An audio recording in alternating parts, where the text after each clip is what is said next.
Мужчина, вы что делаете?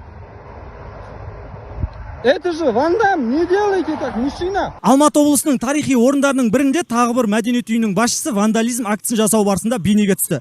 Аталған тәртіп бұзушылықты бейнеге түсірген азаматтан сұхбат алдық. Коллективпен демалып жүргенбіз. Жаңа Ван Дам ба, Жан-Клод Ван Дам ба біреу жазып тұр екен. Яптыгітке қойсай түсем қоймайды. Видеоға түсіріп маған өзім білем терпила сасық деп аузына киген айтып жатыр. Қой дедім, қоймайды жаңа.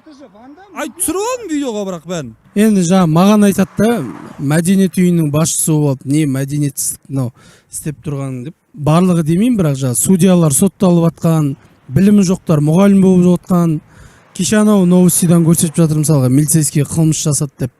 Спортсмендер дубль массу ішіп жүргенде бір-екі айтып, мә деп қоя салады да, маған келгенде ой бір драма қылып жатсыңдар да. Құрсын енді бір ұлтқа ондай бір қатер төндірген жоқпыз. Жаңа вандализм дейді, арнайы штрафы бар. Жазамызды өтейміз, қоя қойыңыздар енді оны. Каждый салада өзінің косячнигі болады ғой. Бірақ мынау Кореядан көлік тасу саласында мен вообще косягі жоқ компанияны білем. Шохан Групп деген. Сол компания сияқты болуға тырысамыз енді алдағы уақытта. Мінсіз жұмыс жасауға, соответствовать етуге тырысамын.